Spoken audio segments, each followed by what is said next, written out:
Hello, friends, family, and other healthcare workers and seamstresses. I'm sure you've seen social media posts from all over the country about healthcare workers using adapted PPE, or personal protective equipment. In fact, several fabric stores like Joann Fabrics have offered free fabric and surgical mask kits for willing volunteers, as long as they're willing and able to donate the finished product back for healthcare worker use. This shows unbelievable generosity and an amazing spirit of helpfulness by seamstresses across the country. I want to be sure, however, that any products delivered actually provide some protection, not just the appearance of protection. The surgical mask companies have already determined through years of product testing and development what materials are best suited for protection against small viral particles such as COVID-19. These companies are ramping up production exponentially in order to meet our needs, and in 1 to 2 months we'll have a grotesque oversupply. However, at this present time, we have an immediate need that cannot be met by these companies. Nurses are being asked to reuse N95 masks that were not intended for multiple patient use, let alone multiple days of use and multiple patients. They're storing their daily masks in paper bags, Ziploc baggies, and being told to reuse these for extended periods of time, storing them in their lockers overnight. These devices were designed to filter viral particles, but the particles remain in the filter, stored overnight in the material, incubated overnight, and then are reused the next day and the next week. Additionally, many healthcare workers are not wearing full face masks, forgetting that the coronavirus is more than happy to traverse down your lacrimal duct. Think tears and runny nose. That connection allows the virus to have access to your respiratory system and to make you sick. Eyeglasses are certainly helpful, but significant protection is provided by a full facial mask. All hospital personnel have been fitted for, but are not in possession of even one of these N95 masks, the gold standard. And that is where this creativity has taken us. Many friends of healthcare workers and nurses and doctors on the front line are beginning to design and use their own masks, which are very heavy on beauty and love, but a little bit light on science. So in order to address this, I will present a brief summary on the literature and some history on masks in the healthcare industry. My name is Kelsey Quinn, and I am a current microbiology and molecular genetics PhD student at Michigan State University. The first recorded recommendation that healthcare professionals should probably use masks when interacting with infected patients, or any patients for that matter, came around the early 20th century. The first masks were very simple. They were mostly just a few layers of fine mesh gauze that were placed over the nose and mouth of healthcare workers. And using those masks resulted in reduced infection rates in many patients. This was in bacteria.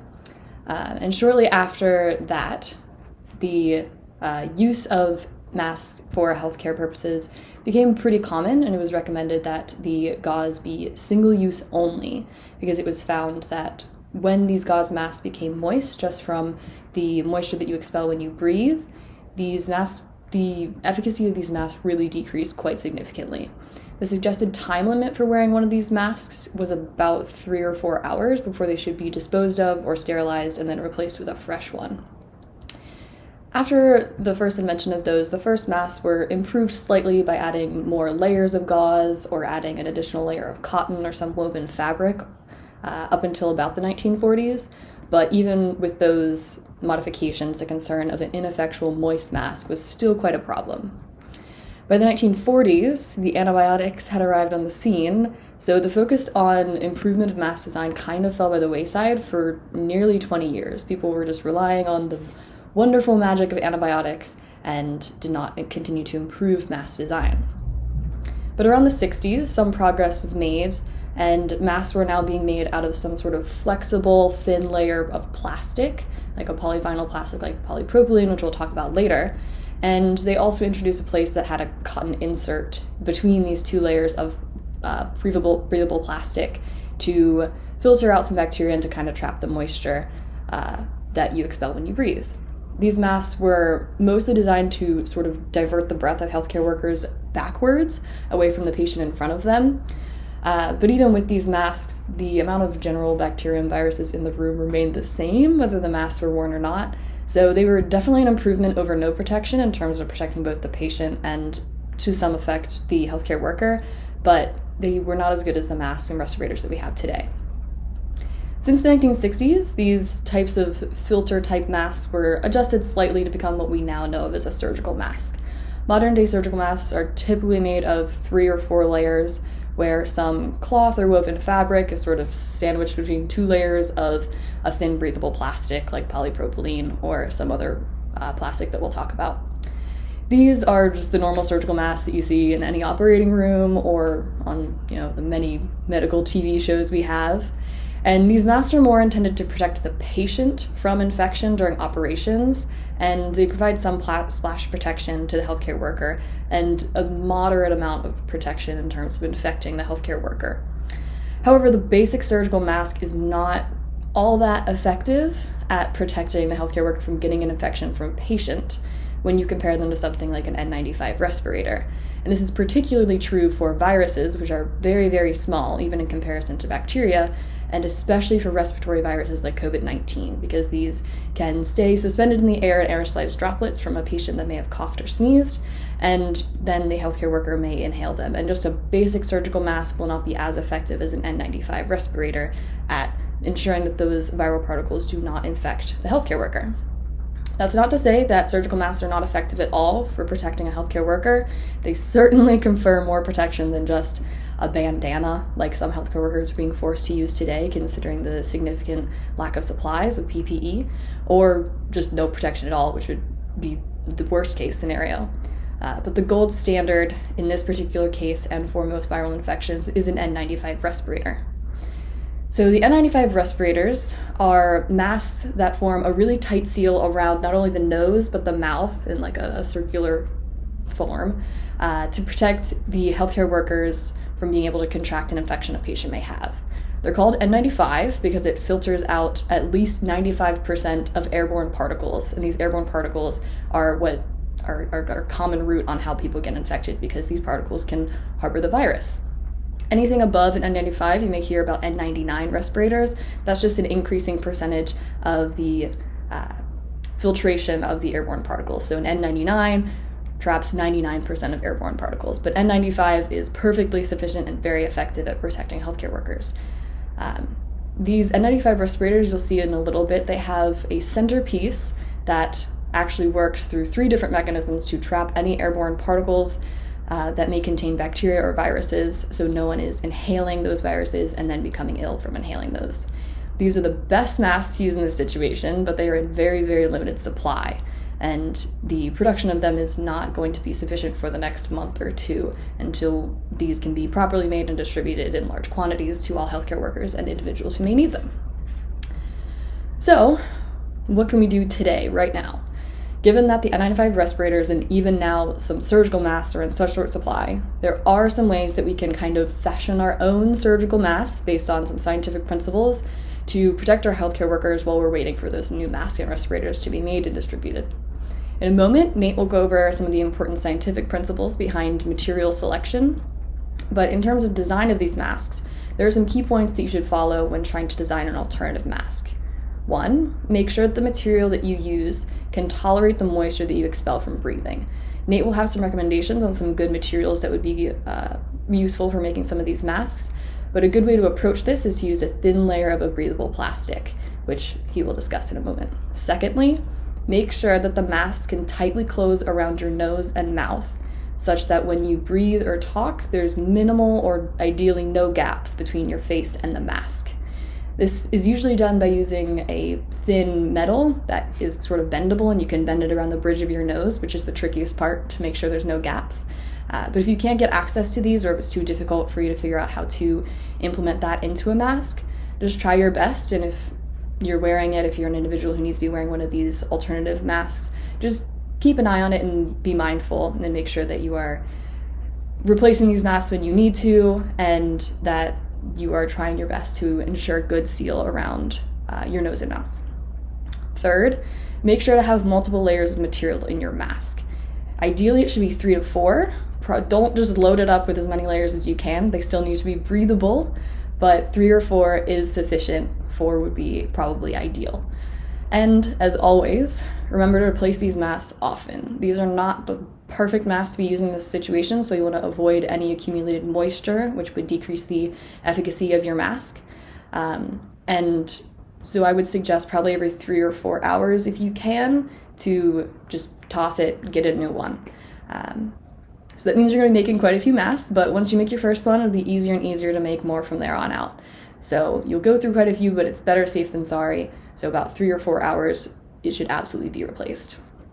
So those are the main things that you should focus on in your mask design. So the exact type of materials that we will use and why we will use them is going to be addressed by Nate right now. I would like to introduce Dr. Nathan Dreger, a polymer scientist, and I want to give him an opportunity to share his opinions on what materials may provide benefits and what sort of things you should consider if you're thinking about making your own masks to help out in this time of need. Hello, I'm Dr. Nathan Dreger.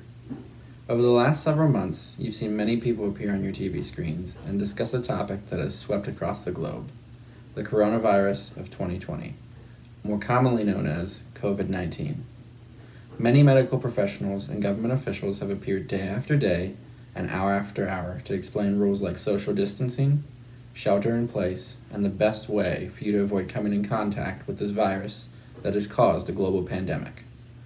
Despite the guidelines put in place, there are a large number of medical professionals and people on the front lines who are not able to adhere to these best practices, as their job demands close interaction with sick patients.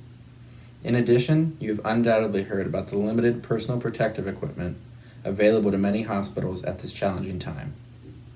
Because of this, there's been an outpouring of support from the greater community in an effort to supply these medical professionals with the equipment that they need.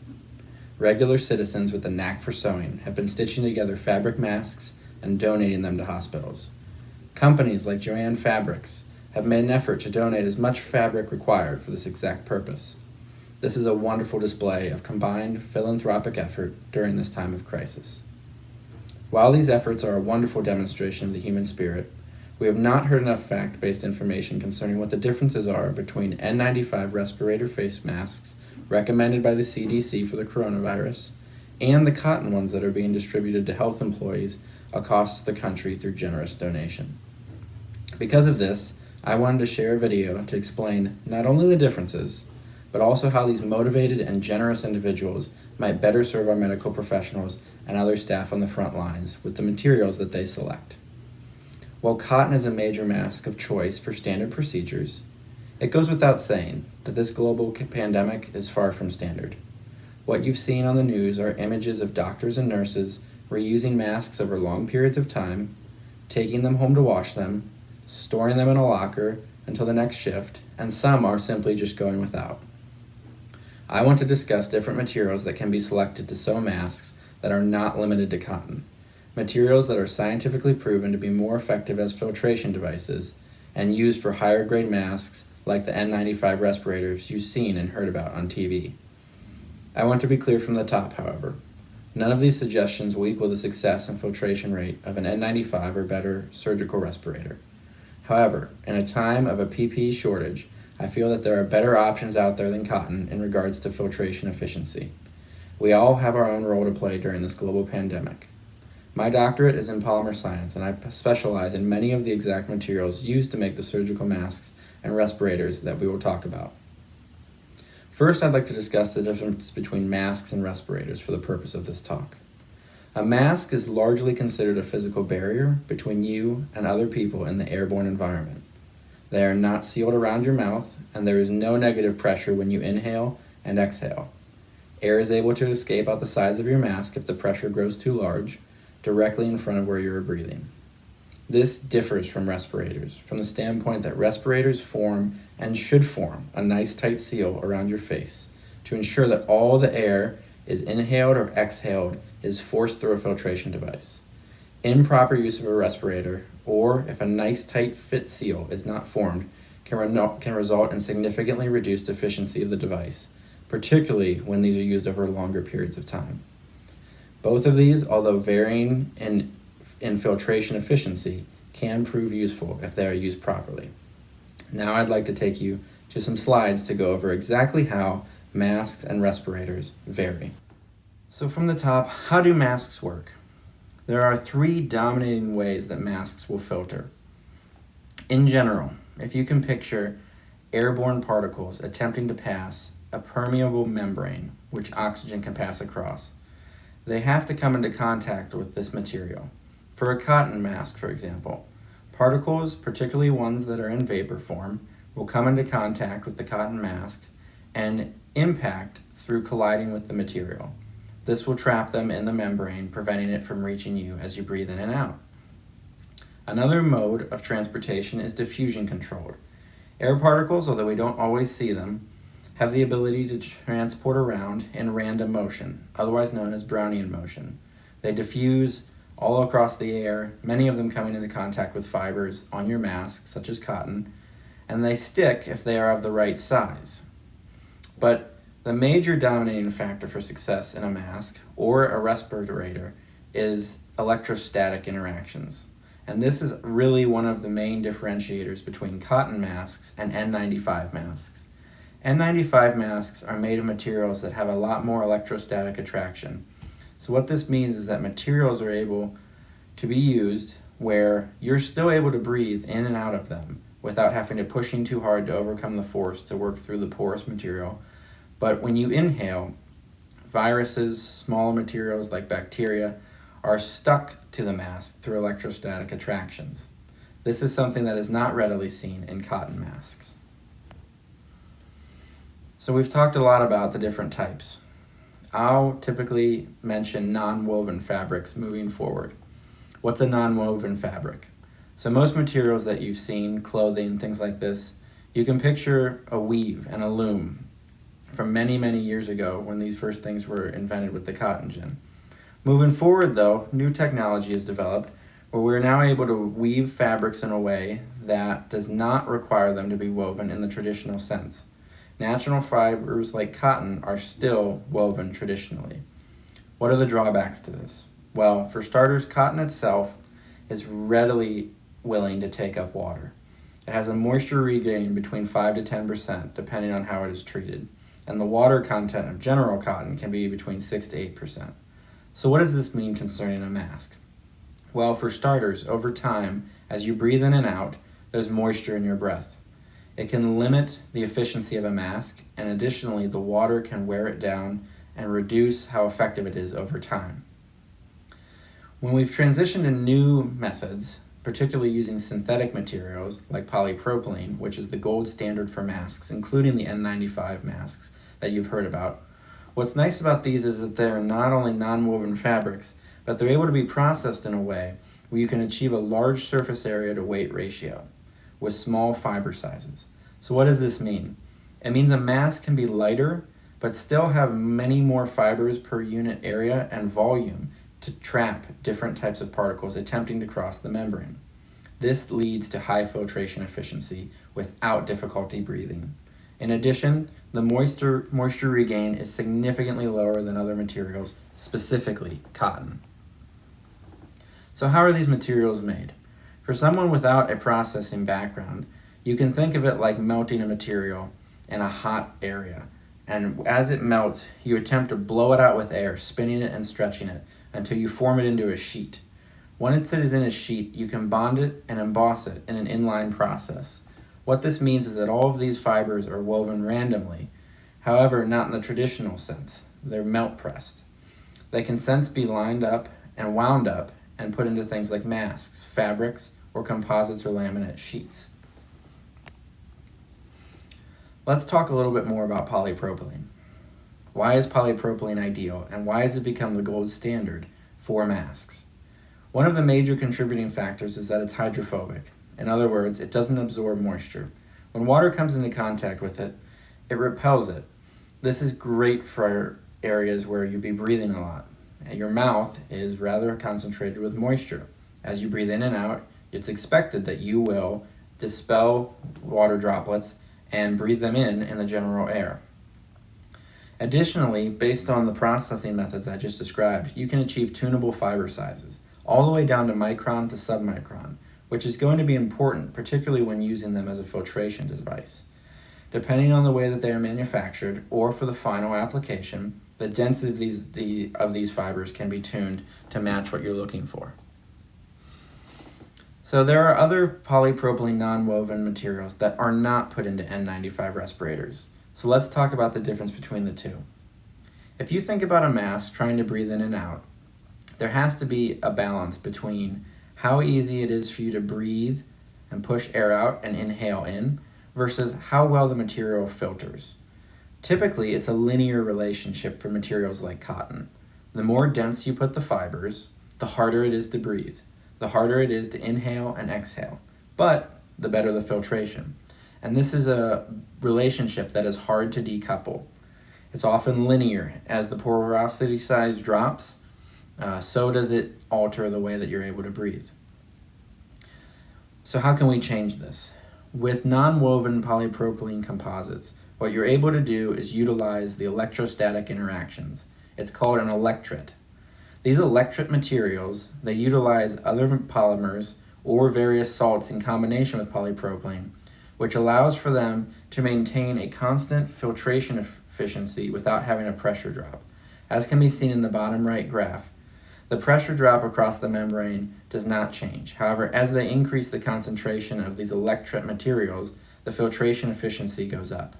This is why you're able to breathe across a polypropylene membrane in an N95 mask and still be able to filter out very small particles like viruses, which can be submicron in size. It should be noted, however, filtration efficiency is measured through the membrane. If your N95 or other masks are not form-fitting, the filtration efficiency may be lost as you're not able to filter out many things that can sneak in from the side. So, we've heard a lot about different people using cotton as fabrics to repurpose into masks. Let's talk about some of the other ones that are polypropylene in them. They're not as readily available. As I mentioned, the breathability of polypropylene is not as high, and this has meant that it is not easily transferred into the clothing market. There are, however, some polypropylene or polyethylene, a slight derivative, that have made it into the mainstream market. You can consider them Kimberly-Clark Kimtech wipes. You might have seen these in garages for cleaning or wiping down things.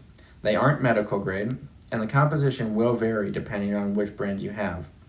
But I encourage people to look into these materials and try and find as virgin of a polypropylene material as possible as a potential to repurpose into a face mask. Additionally, Cintas has different surgical hairnets, lab gowns, and shoe covers. These are all traditionally made of some sort of polypropylene or polyethylene, and often they're colored blue. In another scene, you can tell that the thermal properties of polypropylene might be utilized in other areas. One such is the military, where they've been used as thermal insulators for different outfits that our soldiers might wear. Military thermals are a little more expensive. However, if purchased and made more thin, that way these materials might breathe a little easier, these could be a potential solution. The three things I've listed above are not ideal.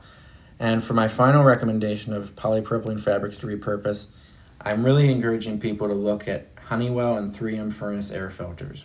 If there are knockoff brands or generic brands of these, they could also be looked at as well, although I'm not as familiar with them. The fabric for these materials is typically a non-woven polypropylene material. These materials are in many homes and businesses across the country.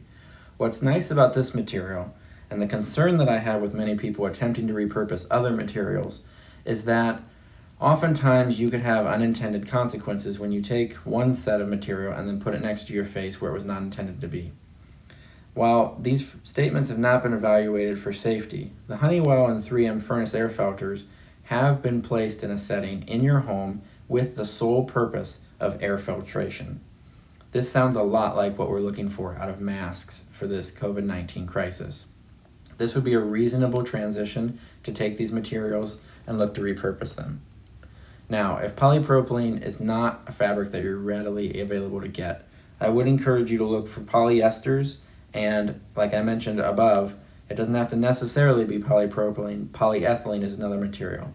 The challenge with polyesters, although they are not as good typically as polypropylene or polyethylene, they are a lot of times better than cotton. Their water uptake is less than cotton traditionally, which will make them better than many cotton masks. It's important to balance the properties, though, of breathability with water uptake. So I wanted to show a little more detail about the N95 masks that you've likely seen. The polypropylene electric filtering. So what does this mean? Many of the Honeywell and 3M air filters that you might find in your HVAC system have some version of this technology in them. It's how they're able to trap particles when they claim on their higher end filters that they can trap down to a virus size. They're typically used in dust collection systems. So, when you look at the recommended replacement for these different filters in your home, it typically says up to 90 days or 3 months of normal use.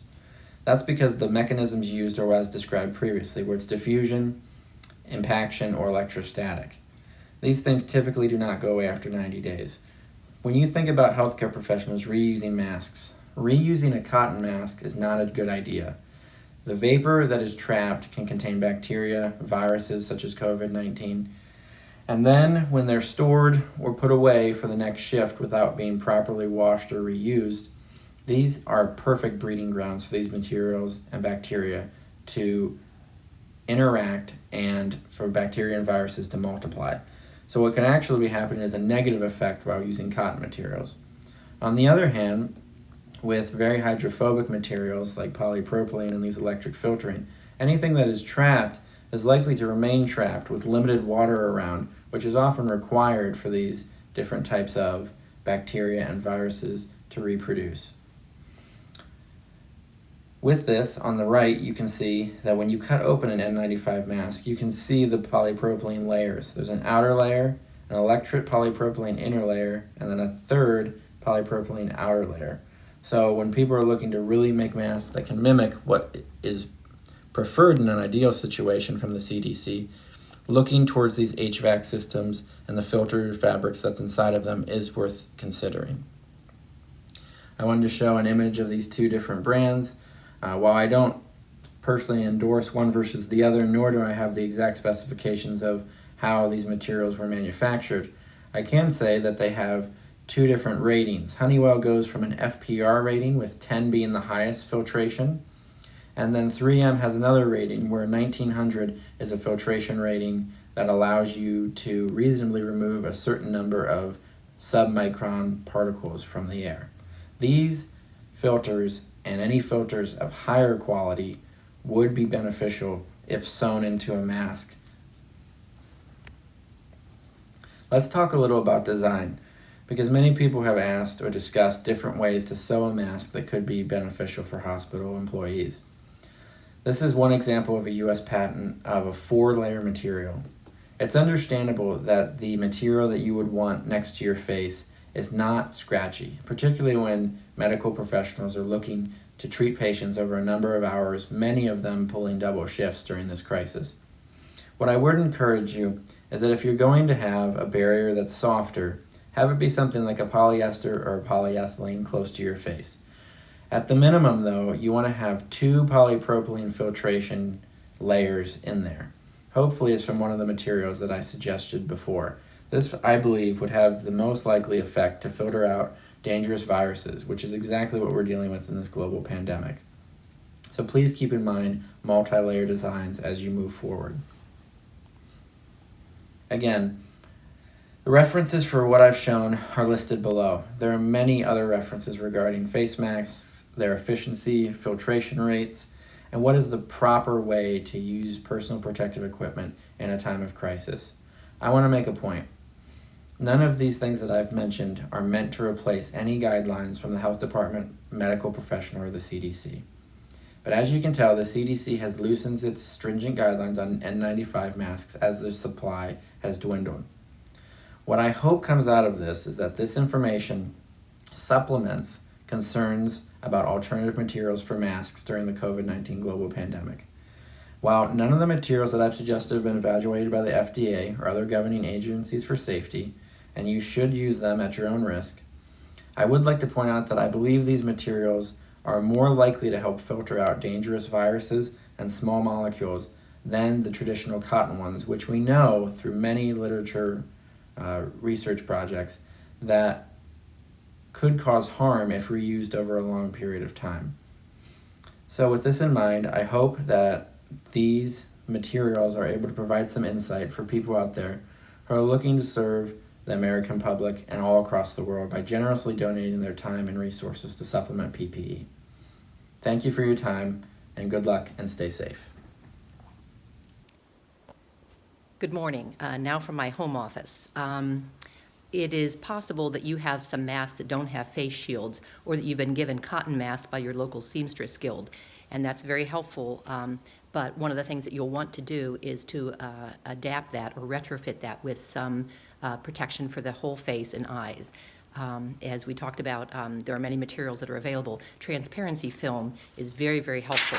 That clear plastic sheath that you can get at a local Staples, each sheet of 8.5 by 11 can make you approximately 2 to 3 face shields for any commercial mask. If you look at a typical N95 mask, that can be retrofitted. All you need is a hot glue gun, and if you have an industrial mask, you can take that and put on a shield with a hot glue gun. That makes it much more effective. If you have a traditional surgical mask, that can be retrofitted with a shield for the eyes. And I do recommend that that is the best protection that you're going to find.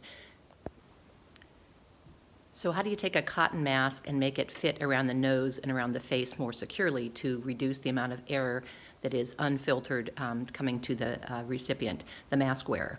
There's a very easy technique that you can find by just buying these lovely pipe cleaners. These can easily be fitted into any mask, particularly cotton masks that you're making at home. These can be used to fit into the fabric so that they're secure and allow for a very nice nose pinch around the face and around the bottom. Again, most of us are doing accordion type masks so that they have material and fabric accordioned out like that, but this is the original before it's been accordioned. So that is an easy way to retrofit a cotton mask so that it fits more securely. As was previously discussed, cotton alone is not a particularly good filter for viruses because of the woven nature of it and because of the large pores. This can be immediately enhanced if you're making cotton masks by just simply adding a barrier to the mask, to the cotton material. The easiest way to do this is to buy some interface. And as you know, interface could be cotton or muslin. Ideally, this should be a polyester blend. And this will then, when heat sensitively secured to the cotton fabric, will help to close some of those pores and will allow for a better filter for those viruses. So if you have some poly cotton blend interface, multiple layers, that is a great way to enhance the quality of the cotton mask that you're already making. And this can easily be done after installation, as long as you let go of the accordion and then iron it on and then return back to the accordion process. And finally, how do you make masks if you aren't starting with a pre-made cotton mask? If you have cotton, obviously the best idea is to throw some interface and heat fuse it to the cotton fabric. If you have fabrics or if you have materials around the house or around the office, drape sheets that are mostly polyethylene are somewhat better, and you can see that if you do multiple layers of it, you can make a mask. This is sewing and hot glue gun with elastic and with a face shield from the transparency sheets. And then lastly, how to get your hands on some polypropylene. Well, that is a mystery that was solved by Dr. Draeger, and basically we are able to find that if we have these furnace filters, you have to be careful taking the metal off so you don't cut yourself, and it's a difficult process to get the polypropylene free, but with some effort and a few scratches along the way, I was able to unleash 9.5 yards of pure gold polypropylene that is then going to be designed and fashioned into masks that are the gold standard, multiple layers, and then fashioned into masks for my healthcare providers that are on the front lines. Thank you.